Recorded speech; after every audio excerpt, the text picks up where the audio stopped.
नमस्कार दोस्तों, आपका भक्तों की आस्था चैनल में स्वागत है।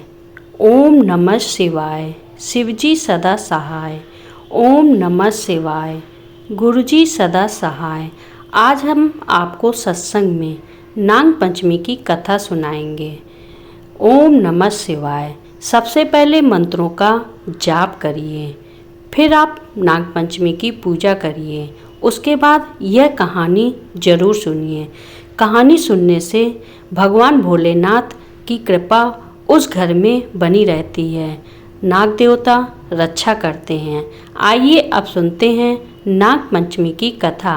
आगे बढ़ते हैं।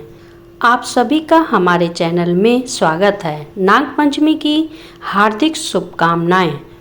आइए नाग पंचमी की हार्दिक शुभकामनाओं के साथ इस अवसर पर आपको नाग पंचमी की पौराणिक कहानी सुनाएंगे। एक बार की बात है, किसी गांव में एक किसान रहा करता था। एक दिन वो गांव में अपने खेतों में खुदाई कर रहा था। खुदाई करते वक्त उसने देखा कि वहां चींटियों का एक टीला है। जैसे ही वो उस टीले को तोड़ने के लिए कुल्हाड़ी लगने से चोट से एक नाग के टुकड़े हो गए और वो नाग वहीं मर गया। उस टीले में नाग का टुकड़ा था, वह मर गया। बहुत परेशान हुआ और उसे पश्चाताप हुआ। वो बहुत दुखी होकर सोचने लगा, उससे बहुत बड़ा पाप हो गया है। लेकिन अब क्या था, जो हो गया सो तो हो गया। अब उसने वहाँ एक गड्ढा खोदा और उस नाग को वहाँ गाड़ दिया और फिर आगे खुदाई करने लगा। थोड़ी देर में उसे नाग का एक छोटा सा बच्चा मिला, जिसे देखकर वह समझ गया कि यह उसी नाग का बच्चा है जिसे उसने मार दिया है। अब उसे उस बच्चे पर बहुत दया आने लगी। उसे अपने साथ अपने घर ले आया।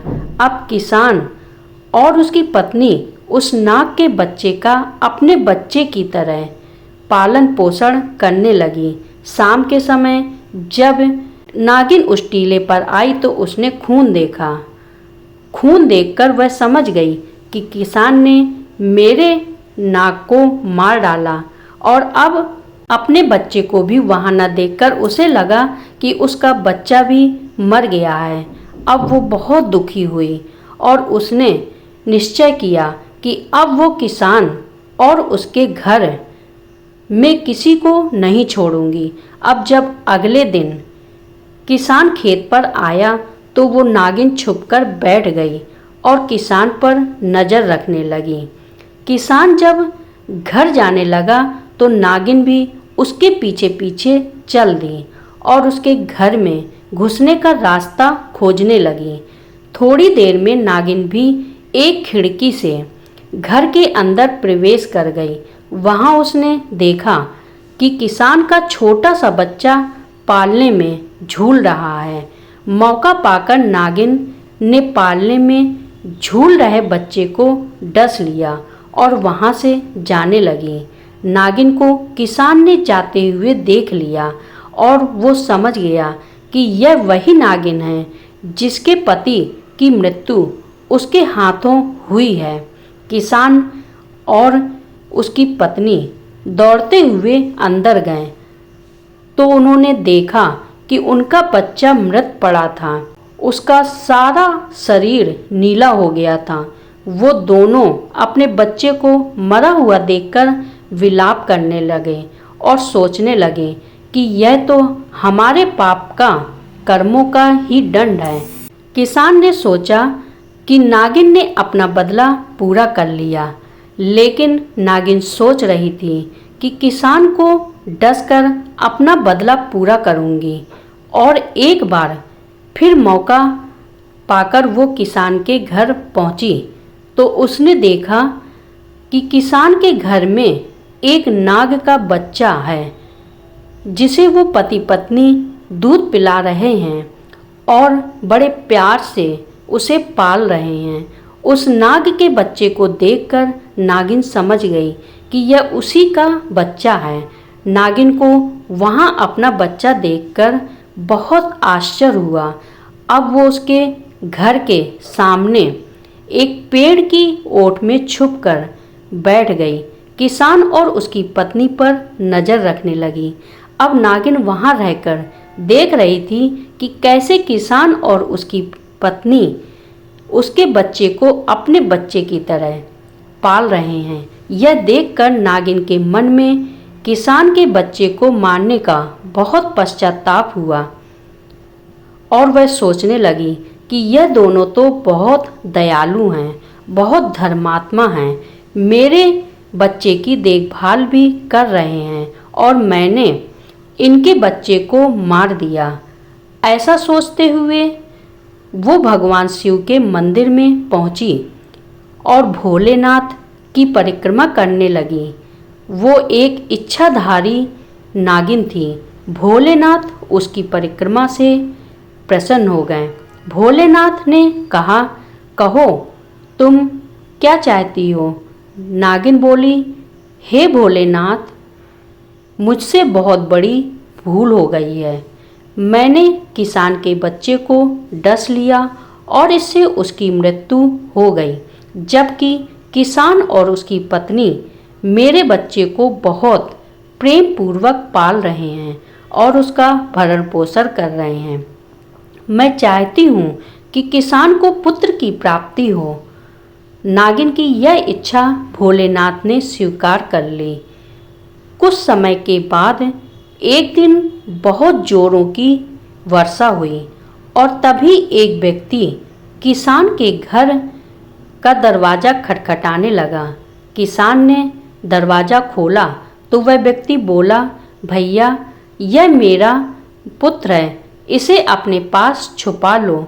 मेरे पीछे कुछ डाकू पड़े हैं, उन्होंने मेरा सारा धन लूट लिया। अब वो हम दोनों को मार देंगे। यदि मैं वापस न लौटूं तो मेरे पुत्र का लालन पालन अपने पुत्र की तरह करना। ऐसा कहकर वो व्यक्ति अपने छोटे से बच्चे को किसान को देकर वहाँ से चला गया। किसान को तो कुछ समझ नहीं आया, लेकिन किसान और उसकी पत्नी उस बच्चे का लालन पालन अपने पुत्र की तरह करने लगे। वो नागिन किसान के घर के बाहर ही एक पेड़ के नीचे अपना बिल बनाकर रहने लगी। किसान और उसकी पत्नी को अपना बच्चा पालते हुए देखकर वो नागिन बहुत खुश होती है।